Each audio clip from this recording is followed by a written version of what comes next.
welcome to the Next in Line podcast, where we are helping to prepare you for whatever is next in line. As always, I'm your host, Chance Pitts, and I would like to thank you for tuning into this episode. Guys and gals, welcome into another episode of the Next in Line podcast. It is awesome to have y'all back in here. Typically, we would be dropping a Thoughtful Thursday on this Thursday edition of the podcast. However, I'm going to do something a little bit different. As many of y'all know, if you're brand new, you might not know, but most of y'all should know, we have the Habanero 100 Ultra Marathon coming up. Now, if you haven't checked out that podcast that we just dropped with Corey Mitchell, I encourage you to go check it out. He's an awesome individual. He will also be running this race as a fundraising event for a barn expansion out at Legacy Farmstead, which is a awesome nonprofit organization that serves first responders, veterans, Gold Star families, and other individuals who have been through traumatic events in their lives. They serve them as a great resource and a great opportunity for them to get some sort of relief from that situation they found themselves in. He's running the race as a benefit. He's taking pledges per mile. I know they've still got a little ways to go to get to their goal. So if you're feeling generous, guys, make sure you go contribute to that. I am definitely doing so myself, so I encourage you to do so. I encourage you to also check out that podcast with Corey. His story is pretty cool. It's about an hour and 40 minutes long, so we definitely have a ton of information out there, guys. Another thing that I want to do today is to make sure that we talk about the housekeeping. If you receive value from this episode or any other episode of the podcast, including those awesome interviews, guys, I would ask that you share the show with like-minded individuals who might receive that same kind of value. That's the number one way for us to grow and to reach a larger audience. The next way you can help us do that, guys, is by leaving a rating, a review, liking, subscribing, or just interacting with us on whatever platform you find yourself listening on. That's going to help us pop up a little bit earlier in that search bar whenever people look for personal development or self-help type podcasts. And it's going to help us reach more people, guys, which that is our overall goal, to help as many people as possible. So when you're helping us reach more people, you're helping us achieve that goal, and we are very, very grateful for that. So, guys, today, like I said, it's going to be a little bit different. It's going to benefit the YouTube watchers a little bit. So if you're curious about what some of the things we're showing and talking about on this podcast, I would say creep over to YouTube. That link will be on all of our Facebook pages as well, Instagram, all that good stuff. So make sure you're checking that out. Now, guys, we'll also be streaming the race at times. We're not going to stream the full, long race. That'd be ridiculous on our Facebook or Instagram page. But we're going to stream at several points throughout the race. My wife will be working my phone. I'm sure there'll be opportunity for Q&A in there. Y'all can ask questions to her about what we're doing and why we're doing it. You can also check in on me. You can see the progress we're making and how we're doing, how we're holding up. I'm super excited because I've got a lot of good friends that are going to be out there. I've got a friend and mentor back from Houston that's running the 5-man relay, which is going to be 20 miles apiece for 5 guys, totaling for the 100-mile relay. Then I've got a good friend, like I mentioned, Corey Mitchell, that's going to be out there running the 100-mile race alongside me as well. And then I'll have good company in my crew and pacers, my wife, Lane, my good friend Lane, his fiance Kendall, and my dad Billy will probably show out there as well to do some pacing and some crewing once he gets done playing a gig that he's got going on that night. And as we creep towards this race and it gets so much closer, I think we're 2 days out as we drop this podcast, I realized that I gave y'all some insight to my training plans. I gave you some insight to the different things that we have going on as well within that, but I really didn't give y'all much insight to the gear that I use. I actually get a lot of questions about, what do you carry with you? Do you use special shoes? What do you have to have for a race like this to take it on to be able to be successful? And I decided that it's probably a good thing to go ahead and run through some of those things. Now, typically I would do a cotton or poly blend shirt, just starting out with just total gear and all that good stuff. I'm going to use some kind of underwear that prevents chafing and moisture wicks a little bit. That way we don't have any issues with chafing and that kind of thing. Also, I'm going to wear a pair of light running shorts. I like shorter shorts because they don't interfere with me as well. They also help keep me cool a little bit better. So that is kind of my just general base that I use. I also like to utilize hats whenever I'm out running. It just helps me stay a little bit cooler. I can put ice in them and all that kind of good stuff, but we'll get into that a little bit more with heat prevention. One thing I do is my base layers as well. If you're watching on YouTube, you can see here, I've got a pair of socks. I actually wear toe socks whenever I run. I like the Injinji brand toe socks. That's going to be something that's going to help prevent my toes from rubbing together. They're also going to be a little bit more padded. Theyese are trail socks, so they're thicker. I think they're a medium weight maybe, but they're wool mix. So what they're going to do is they're going to help prevent blisters, they're going to prevent rubbing, and all those nasty things you get from walking around and running these long races like this. It's going to also kind of pad my toes a little bit on the end, as they're probably going to hit the end of my shoe over and over and over through a race like this. Now, that you've seen kind of the shirt, you've seen the socks, the undergarments, all that good stuff, the shorts. Probably the next most important thing that we got that we mess around with in these races typically, regardless of temperature or whatever, is going to be the shoes. Now, I'm a big Hoka fan. I've got a good friend, actually one of them running the relay, that gives me a lot of crap for Hokas. He says they look like old man shoes or Skechers, but I like them. They're very comfortable. They're very padded, and they have a lot of different styles of shoes for whatever you find yourself needing. Now, for this specific race, being a trail race and being sandy, I'm going to wear the Hoka Speed Goat 5s that I've got right here. I really like the color of these as well, but if you're watching on YouTube, you can see how grippy these are on the bottom right there. You can see all the knobs. These are truly made for grabbing and running. These are going to be way more of a trail shoe than a road shoe. You can wear them on the road. They're just going to wear down a lot faster and not kind of be as high performing as maybe some other shoes. Now, the Speed Goats, I ran in the 4s. I loved them. I've got the 5s now as I wore my 4s out. And I've put some good miles on these out on the trails, guys. If you're going to get these Speed Goat 5s, I do encourage you to look into some insoles, replacing those. I've got some Curex red insoles that I bought from Feet Fleet. It just gives me a little bit more padding, a little bit more in between the rough terrain. I run on a lot of rock down here in South Texas, so it puts a little bit more between my feet and the ground. So it's something that helps with all that. It helps support the arches and all that good stuff. And you can actually get those tailored to your foot. They'll have several different ones, and you can pick a specific one for that. Now, as a backup shoe, I did just go buy another pair of the Hoka Clifton 8s. Now, these are going to be more road shoes. You can see the grips aren't near as bad or as strong on these. And they're also going to be just kind of standard Hoka shoes, bright in color, all that good stuff. I ran in some Clifton 8s for the Brazos Bend 50 run, the 100K that we completed earlier this year on April 9th. I enjoyed those on that one because while it was kind of a trail race, it was crushed granite. It was a little bit more established trails rather than trying to go through the woods, out in the dirt, or even just trying to climb a really rocky and nasty terrain. So you'll slip a little bit more trying to do some of that in the Clifton 8s than you would in the Speed Goats. You just have to be mindful of your trail and what you're getting into. Now, I talked about the clothes, I talked about the shoes, the socks, all that good stuff. For this specific event, I mentioned that it's going to be in Southeast Houston. It's going to be very, very hot. What we're going to be dealing with in a situation like that, guys, is heat prevention all the way. We're going to have to make sure that we are not only drinking plenty of water, drinking electrolytes, putting fluids back into our body, but also we need to make sure that we are doing what we can to keep the body from overheating, keep from being exposed to the sun for prolonged amount of times. I like to wear some sunglasses. I've got Oakley M frames here that I absolutely love. They're just what I'm comfortable wearing. They don't move around a whole lot. They don't rub wrong because they are athletic brand glasses. So that's something I like to utilize. It's just a little bit easier on the eyes, especially out there in the sand that we're going to be running in, where that can be hot. It can be a little bit bright colored. So just preventing that by wearing some sunshades is always a good thing.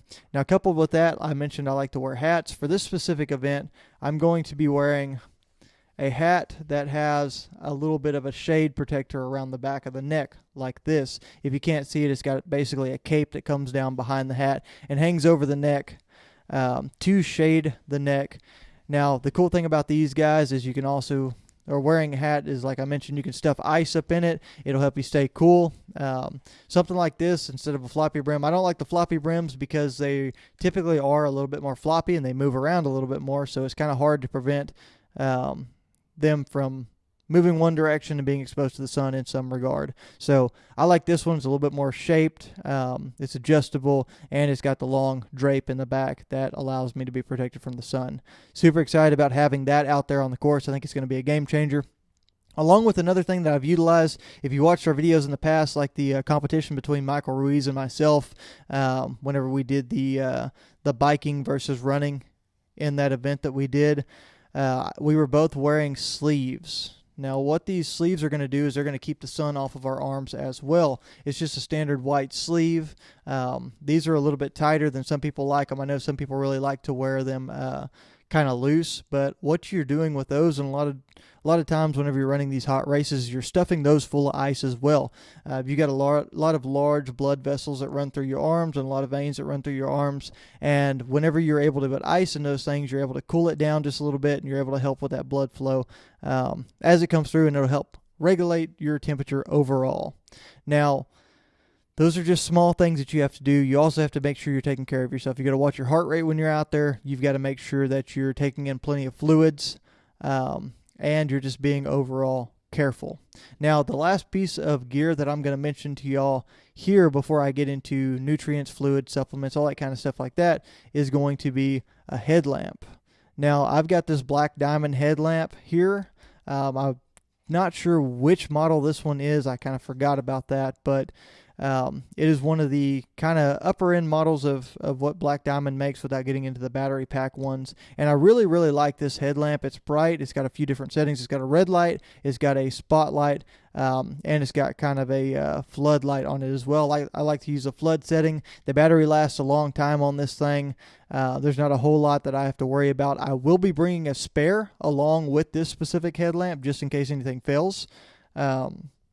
And one thing to consider that you don't really consider is that I had to get out and do some night running in preparation for this, because you really aren't used to having a light on top of your head. You're not used to that strap squeezing your head for a long extended amount of time. You're not used to kind of the motion sickness you might get from that thing bouncing around and that light moving around in front of you as well. So those are all things that you have to be really careful of and mindful of whenever you're getting ready to do some of this training like that. And guys, we've moved through the headlamp. We've moved through the hat, the socks, the clothes, the sunglasses, the shoes, all the heat prevention, all that good stuff. So now it's really time to get into one of the most common questions I do get asked, and that is, how do you carry water? How do you stay hydrated whenever you're out there doing something like that for an extended amount of time? Now, luckily on this one, the aid stations are 3 miles apart. You do get into some crazy races out there, like whenever you get into 200-mile races, 250-mile races, even some 100-mile races where you get aid stations anywhere from 10 to 15 miles apart, sometimes even longer than that, and it becomes a really self-supported kind of thing. You got to make sure that you can pack everything in that you need with you. Now, whenever that time comes, I wear a hydration vest. What this is going to do is it's going to go around you kind of like a life jacket would. And this one doesn't have it in it right now because I took it out to clean it, but it will typically have a hydration bladder of some size. This is the Nathan Vapor Air 7-liter overall. That means it can carry 7 liters worth of gear in all of the pockets. That's the overall capacity.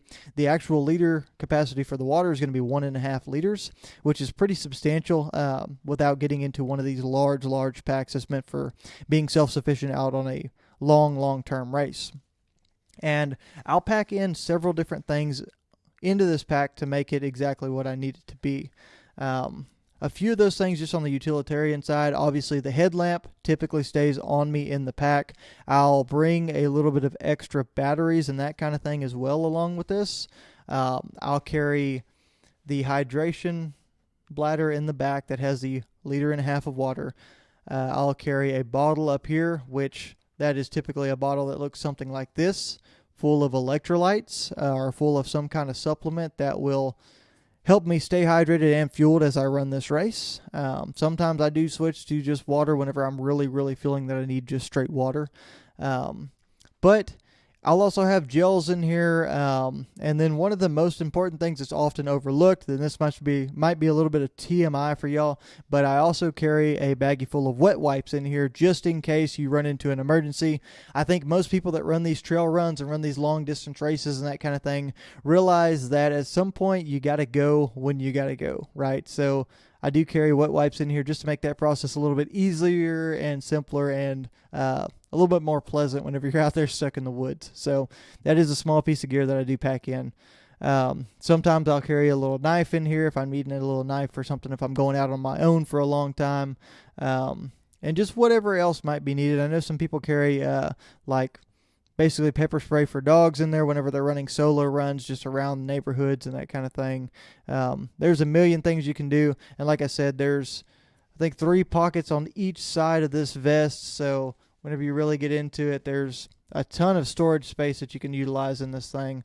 And so overall, that is my go-to, that Nathan Vapor Air. I've ran several races in this one. I've actually got a spare just in case anything goes awry. Like I said, I like to bring a spare bladder as well, just in case I pop a hole in it, I fall and land on something and break that bladder. You're going to want to have a backup. Otherwise, you're going to be SOL whenever you're trying to figure out how you're going to carry water on these very, very hot races. So what I will do besides that, guys, is I will get into these supplements that I utilize for these races. Now, this first thing I'm going to do is going to be like a carb and calorie type solution. It's going to be able to provide fuel to you, because while you're running these long races, what they typically say is every hour you need to be taking in, depending on your weight, anywhere from 200 to 500 calories. 2 is a very, very small individual. 5 is a very, very strenuous run or a very large individual. So I'll probably be in the neighborhood of 3 to 4. And one way we get those calories in is through something like this Ultraformance. This is Ultraformance by First Form. There's a million ones out there. There's like Hammer is one that's very popular. There's Tailwind that's super, super popular, and several others, guys. And what it's going to do is it's going to provide you some calories. Like this one in particular per serving is 100 calories. It's also got 24 grams of carbs. A lot of that comes from added sugar. So that is one downside from a lot of these, but it's going to have a lot of your electrolytes in it as well. It's going to have calcium, magnesium, sodium, potassium, all that good stuff just packed in here, and it's going to be a good way for you to fuel throughout your race. Now, I have tried this one. The orange one is really good, and I'm going to be really giving it a good go and a good vetting out on this race that I'm running. Like I said, Tailwind's been around for a long time. It's got a lot of different flavors and a lot of different other options that you can utilize in it. It's got a recovery formula as well, and a couple other things you could do. So it is a little bit more versatile probably, as this is a newer product that is Tailwind is. But I'm really liking what this one offers, and this will probably be my go-to just because I like supporting the First Form guys. And obviously the 75 Hard program and Andy Frisella really jump-started me onto this path that I'm on and changing my lifestyle and the way that I live. Along with that, guys, I'm going to be taking in a lot of water. I'm going to be taking a lot of normal foods. In a race this long, I will actually have to eat probably 2 full meals consisting of maybe a burger. A lot of people like to use potatoes because they're really good fuel source. They take a little while to break down. Ramen noodles are pretty popular. Quesadillas, even grilled cheese sandwiches and that kind of thing are some things that you'll see on these longer races. Of course, you'll see aid station tables that are packed full of other supplements and things like that. Just anything from fruit to cookies, pickles, different kinds of things like that, different treats, candy, just things to give you a little quick burst of energy, to add some stuff back into your body and to help you reach that caloric goal that you're having to maintain for that certain mileage that you're for the certain amount of hours that you're running. So that's going to be a big thing. Another thing that I'll get into on the backside here, probably some of the other popular brands are going to be more known to people, but I really like this brand here, and that is going to be the gels. So getting into gels, there's a lot of them out there. There's Goo brand, that's probably the most popular and easily available. There's also Cliff, there's a million others. There's Martin, and there's Spring. Spring's one that I really like. I'm showing that here on the podcast if you're watching on YouTube. This Spring gel is going to be a really, really natural kind of stuff. It's going to use a ton of natural ingredients, and whereas most of your other gels end up with about 100 calories per little gel pack here, you'll end up with 180 in this one. This is their awesome sauce. This is a flavor that I really like. I tried a couple of their others, and they weren't as good to me. I really didn't enjoy them near as much as this awesome sauce, but this stuff is higher in calories. It helps me get in a little bit more calories And it's made from a lot of natural stuff. It's easier to digest, easier on the stomach, and it tastes just like applesauce, guys. So it's really easy on the taste buds, and whenever you're not really enjoying being out there on the trail and not wanting to eat, this is a really easy thing to choke down. So that's where I've got it. I've actually got a whole box of them over here on the side that I'm not going to show so they don't spill out. But Honey Stinger and some of those other products as well are ones that are popular, and to each his own, guys. That's just preference. You really got to find, whenever it comes to the nutrition in the forms of these supplements and the gels and the foods that you eat whenever you're out there, you got to find what works for you and what's not going to cause you to crash out. Now, I've showed y'all pretty much everything that I've got here for this race, everything I'm planning to pack. I'm also going to pack some food in the form of some of those things I talked to you about, the quesadillas, the grilled cheese. I'll pack some potato chips. I'll pack some probably cookies and those kind of things that make it a little bit easier on myself. Some mashed potatoes, all that good stuff. And I'm going to make sure I eat a good meal. It's also very important to make sure these days coming up to this race that you are doing things to prepare your body as well. You need to be starting to rest more, take some time off. You need to make sure that you are overhydrating pretty much every single day so that your body is in a good state of hydration, especially going into something where you're going to lose water like you will in Habanero that we have. You're going to want to also make sure, and this is kind of up to debate, but what works for me is what I should say. What works for me in this sense is I like to carb load a little bit, guys. I like to put a little bit of carbs in my body and get some of those stores worked up so I have a little bit more disposable energy than I probably would have otherwise. So over these next couple of days, I'll be doing some carb loading, and it's really important to make sure you're staying hydrated ahead of schedule because your body doesn't just hydrate overnight or instantly that morning. It'll expel a lot of that water, and you'll waste some of that stuff as well rather than utilizing it. So it's important to get ahead of the game on your nutrition, on your hydration, and especially your rest. If you're anything like me, you get really amped up the night before a big event. So Friday night, we can pretty much throw out the window for any kind of good sleep. So it's very important to make sure that Wednesday night and Thursday night before a Saturday race, you are getting plenty of rest and you're taking care of yourself. Guys, I hope this has given you all a little bit more insight. I hope this has answered some of the questions that I get all the time from people whenever I talk about these ultra marathons and these things that we do. Like I said, guys, thank y'all for tuning in on YouTube if you did, and I hope some of these things I've showed you have made it a little bit easier if you ever feel like you want to dive into this kind of stuff or had any questions about it. If not, guys, if you're listening on Spotify, I encourage you to come back and check out some of these things we dropped on YouTube. Also, guys, please make sure you check out that podcast from Corey Mitchell that we had earlier this week. I think that was a really, really good podcast, packed full of information. It's a lot to unpack, and it's a long listen, but I guarantee you it is really worth it.